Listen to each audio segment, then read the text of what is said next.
अस्सलाम वालेकुम एवरीवन, कैसे हैं आप सब। आई होप आप सब ठीक होंगे, खैरियत से होंगे। आज हम करेंगे एक्सरसाइज 3.4। इसमें से मैं आपको इंपॉर्टेंट क्वेश्चंस भी मार्क करवाऊंगी, बताऊंगी कौन से इंपॉर्टेंट हैं। तो स्टार्ट करते हैं। ये है क्वेश्चन नंबर 1। इसमें उन्होंने हमें कहा है कि हमें बताएं कि ये मैट्रिसेस अगर हम इनको ऐड करते हैं तो इनका आंसर सिमेट्रिक आता है कि नहीं।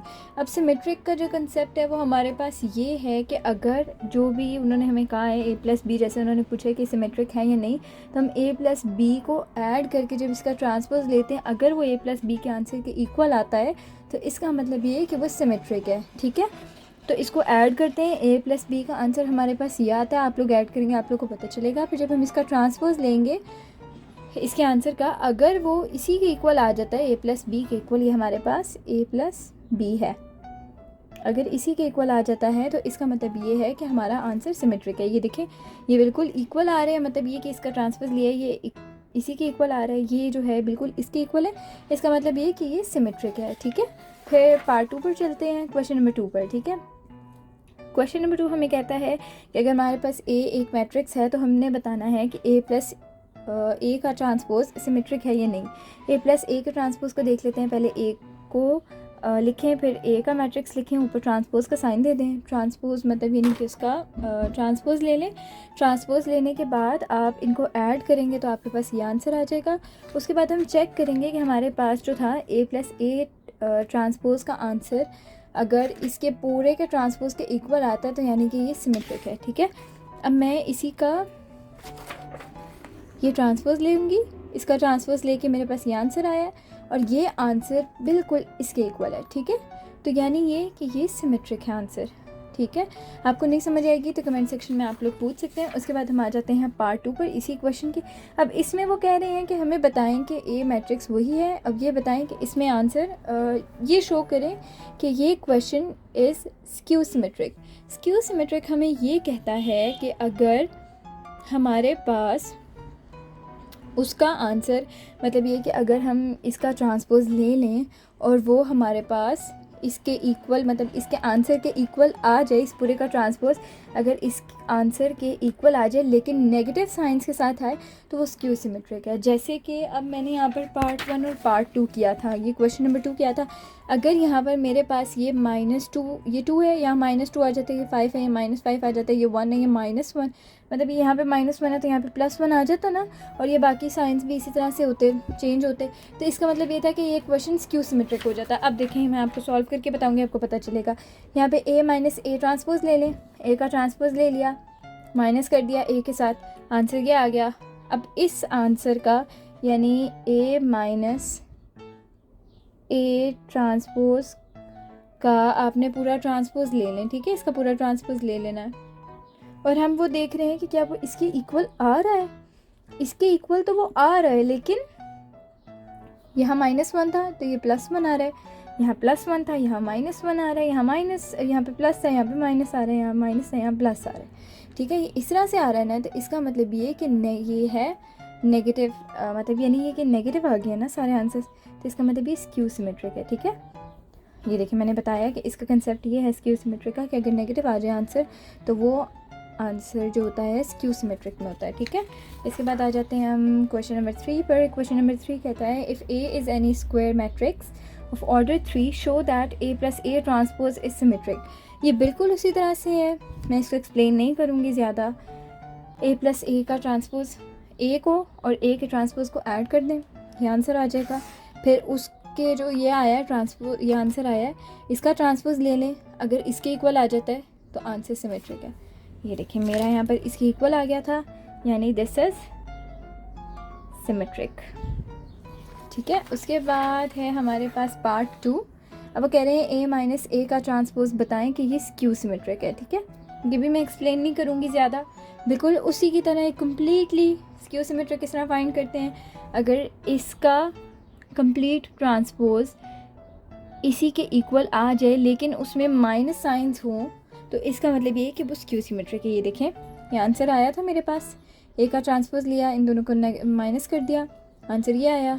इस पूरे का ट्रांसपोज ले लें, वो इसी के इक्वल आ रहा है, इसके इक्वल, लेकिन साइन चेंज के साथ, यानी यहाँ प्लस है जो वैल्यू वो यहाँ पे माइनस में आ रही है, यहाँ जो माइनस में है वो यहाँ प्लस में आ रही है, यहाँ पे माइनस में आ रही है, यहाँ पे प्लस आ रही है, यानी स्क्यू सिमेट्रिक हो गया। ठीक है, उसके बाद आ जाते हैं क्वेश्चन नंबर 4 पर।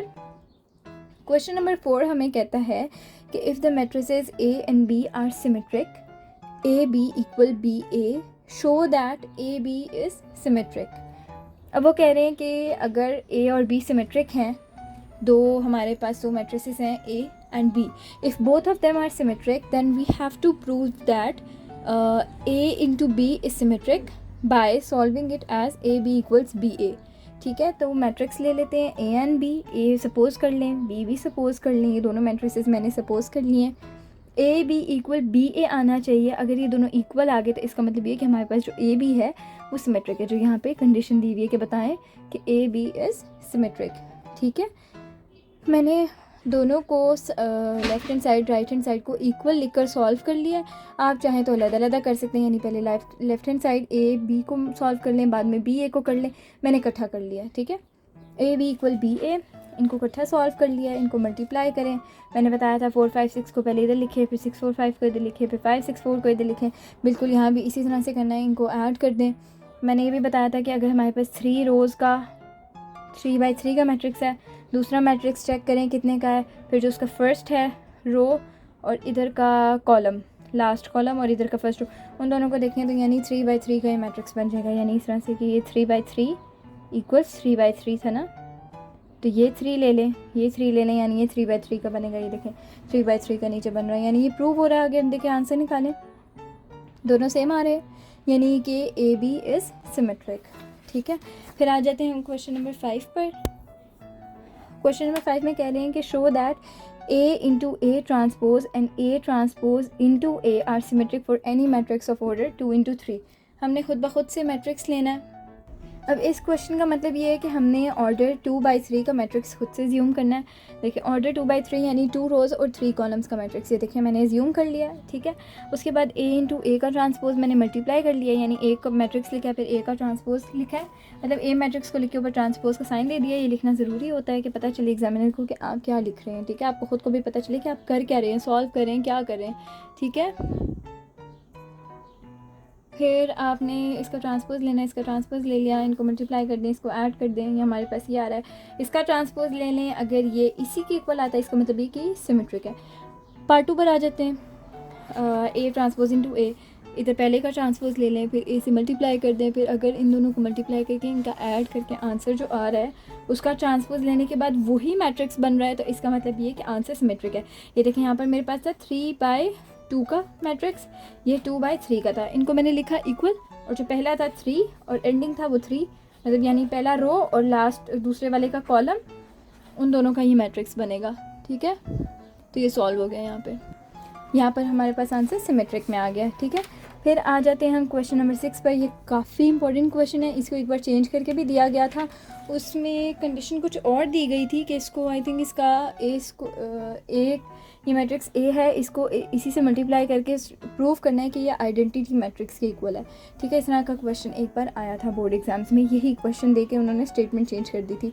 अब ये वाला जो है बहुत इंपॉर्टेंट क्वेश्चन है, ये 2016 के ओवरसीज़ पेपर में आया था 4 मार्क्स के लिए, और 2014 के भी ओवरसीज़ पेपर में आया था 4 मार्क्स के लिए। अब उन्होंने यहाँ पे हमें कहा है कि A प्लस A बार का ट्रांसपोज हर्मिशन के इक्वल है। हर्मिशन की अब क्या कंडीशन है? हर्मिशन हमें ये कहता है, हर्मिशन का मतलब ये है कि ये जो हमारे पास है इस पूरे का ट्रांसपोज और बार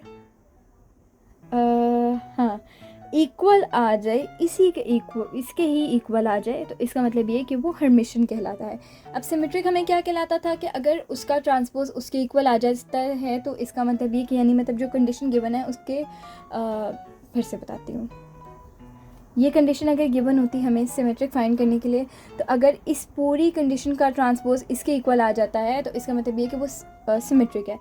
स्क्यू सिमेट्रिक हमें क्या कहती है कि अगर इस पूरे का ट्रांसपोज आता है, साथ उसमें साइंस सेम आता है और उसमें माइनस के साइंस होते हैं, मतलब साइन चेंज होते हैं, इसका मतलब ये कि वो स्क्यू सिमेट्रिक है। अब हर्मिशन हमें ये कहता है कि इस पूरे का ट्रांसपोज और बार अगर इसके इक्वल ही आ जाए, तो इसका मतलब ये क्वेश्चन हर्मिशन है। ठीक है, समझ आ गई होगी। मैंने तीनों को आपको एक ही बार में एक्सप्लेन कर दिया।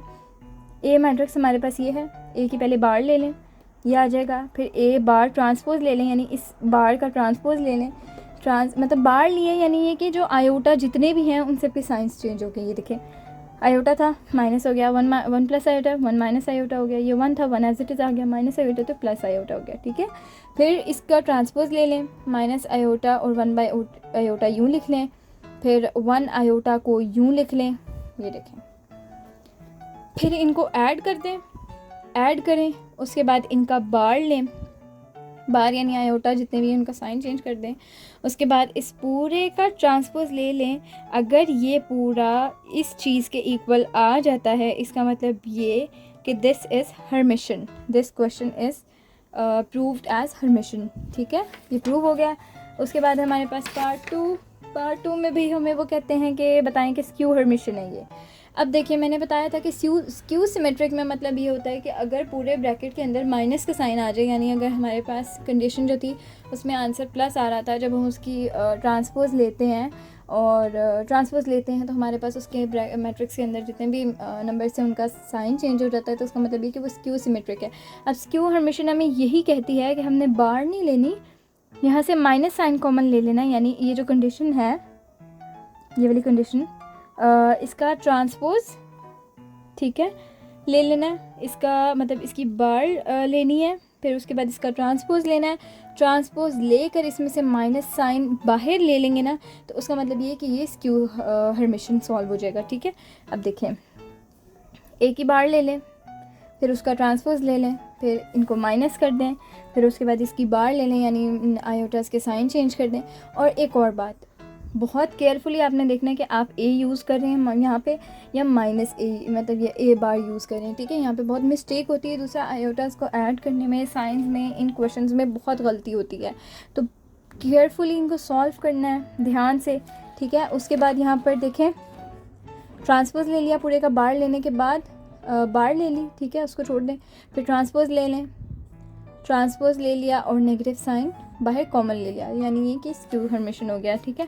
उसके बाद आ जाते हैं हम क्वेश्चन नंबर 8 पर। 8 जो है वो इम्पॉर्टेंट क्वेश्चन है, ठीक है। आयोटा वाले क्वेश्चन इम्पॉर्टेंट होते हैं। इफ़ ये हमारे पास ये है ए इंटू ए बार का ट्रांसपोज ले लें, आंसर निकालें इसका, ठीक है। तो ये देखें, इसकी ए की बार ले लें, उसका ट्रांसपोज ले लें, ए इंटू ए बार का ट्रांसपोज मल्टीप्लाई, यानी इसको और इसको मल्टीप्लाई कर दें। अब देखें, ये है 3/1 का मैट्रिक्स और ये है 1/3 का मैट्रिक्स, राइट। तो ये देखें, इसको लिखें, पहला ले लें, ये वाला ले लें, इसको लिखें या ना लिखें, मतलब हम ये कहते हैं कि ये देखें, इसकी रोज़ कितनी है 3, इसके कॉलम कितने 3, यानी ये कि 3/3 का मैट्रिक्स बन जाएगा।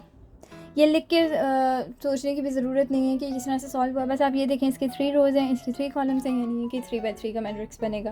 ये देखें, अब 1 को इनसे मल्टीप्लाई कर दें, ये लिखा, 1 माइनस आयोटा का इससे मल्टीप्लाई कर देंगे, ये लिखा, माइनस आयोटा को इससे मल्टीप्लाई कर देंगे, ये लिखा। आयोटा स्क्वायर हमारे पास -1 के इक्वल होता है, मैंने ये -1 यहाँ पे पुट कर दिया। फिर ये 1 माइनस इंटू -1 1 + 1 हो जाता है, इस पूरे का सॉल्व कर दिया। उसके बाद हमारे पास ये आंसर आ गया, ठीक है, ये आंसर आया हमारे पास। उसके बाद आ जाते हैं हम क्वेश्चन नंबर 9 पर, क्वेश्चन नंबर 9 पर आ जाते हैं। Question number 9 is also very important question, और एग्जाम में सिर्फ एक ही मेथड आता है कि या तो रो ऑपरेशन से फाइंड करें या कॉलम ऑपरेशन से फाइंड करें। यहाँ पर उन्होंने कहा है कि रो और कॉलम से फाइंड करें, तो मैंने सब रो से कर दिए क्योंकि एग्ज़ाम में सिर्फ एक ही मेथड आता है, 2 मेथड बिल्कुल भी नहीं आते। ये जो क्वेश्चन है, ये इंपॉर्टेंट क्वेश्चन है और ये 2007 के सप्लीमेंट्री पेपर में आया हुआ है 8 मार्क्स के लिए। डिटर्मिनेंट ले लें इसका, रो ऑपरेशन अप्लाई करें। ये देखें, रो ऑपरेशन अप्लाई करने का मतलब ये कि हम यहाँ पर एक मैट्रिक्स ले रहे हैं, आइडेंटिटी मैट्रिक्स, हम उसको एज्यूम करते हैं कि हम उसको सॉल्व कर सकें। इस साइड पे से ये वाली चीज़ यहाँ पर बनानी है हमने, हाँ, ये वाली चीज़ हमने यहाँ पर बनानी है और यहाँ पर कुछ ना कुछ वैल्यूज जो आएंगी उसको हम इन्वर्स कहेंगे। उन्होंने कहा है find inverse of the following matrices, ठीक है। तो सबसे पहले तो डिटर्मिनेंट ले लें, उसके बाद इन्वर्स लेना है, इन्वर्स फाइंड करना है, रो ऑपरेशन यूज़ करें।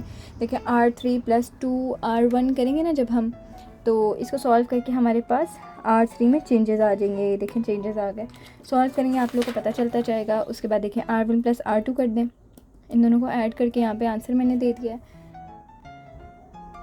R3 + R2 किया है, इसका आंसर दे दिया। यहाँ पे 0 0 बनाने थे, यहाँ बन गया, यहाँ 0 बन गया, यहाँ 0 बन गया, यहाँ 1 बनाना है, उसके लिए हम इसको इस पूरी रो को -1/2 R2 से कर देते हैं। उसके बाद हमने यहाँ पर जो है यहाँ पर भी 1 बनाना है तो -1/4 R3 कर देते हैं। ठीक है, समझ आ रही है आप लोगों को? आई होप आप लोगों को समझ आ रही होगी। तो ये देखिए, फिर उसके बाद आर ऑपरेशन के लिए आर मैंने हर जगह लिखा है और यहाँ पर फिर अप्लाई कर दें R1 + 3R3 कि यहाँ पर भी हमारे पास ये 0 बन जाए। देखिए, इसको मैंने यहाँ पे पूरी बना दी ना मैट्रिक्स 1 0 0 0 1 0 और 0 0 1 की। ठीक है, इसी तरह से इसको बनाना है। तो ये जो आएगा उसको हम इन्वर्स कहेंगे। उसके बाद आ जाते हैं हम पार्ट 2 पर। ये बहुत बहुत बहुत इंपॉर्टेंट पार्ट है। इस एक्सरसाइज के 2 ही मोस्ट इंपॉर्टेंट क्वेश्चन है, क्वेश्चन 9 एंड क्वेश्चन नंबर 10।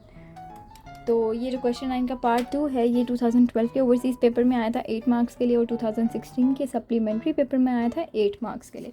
पहले डिटर्मिनेंट ले लें, ये देखें। फिर उसके बाद हमने रो ऑपरेशन अप्लाई किया, ये देखें।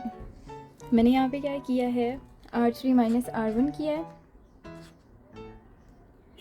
कि मेरे पास यहाँ पर ये 0 आ जाए, क्योंकि हमने जहाँ पे 1 0 0 बनाना है, 0 1 0 बनाना है और 1 0 0 1 बनाना है। यानी मतलब यही चीज़ हमने यहाँ बनानी है।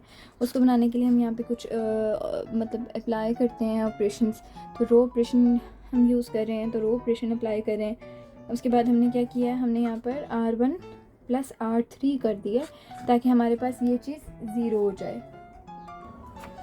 तो उसके बाद R3 - R1 किया था ना, R1 + R2 किया, यहाँ पर 0 हो जाए, यहाँ पर कुछ भी बन जाए, खैर है वो बाद में हम लोग सॉल्व कर लेते होते हैं। यानी हमने यहाँ 0 0 बनाने हैं। ठीक है, यहाँ 1 बनाना है, यहाँ 0 बनाना है, यहाँ 0 बनाना है, यहाँ 1 बनाना है। मैंने फिर इसी को दोबारा से यहाँ पे लिख लिया है कि सॉल्व करने में इजी रहे। फिर उसके बाद हमने क्या किया, R3 - 2R2 किया।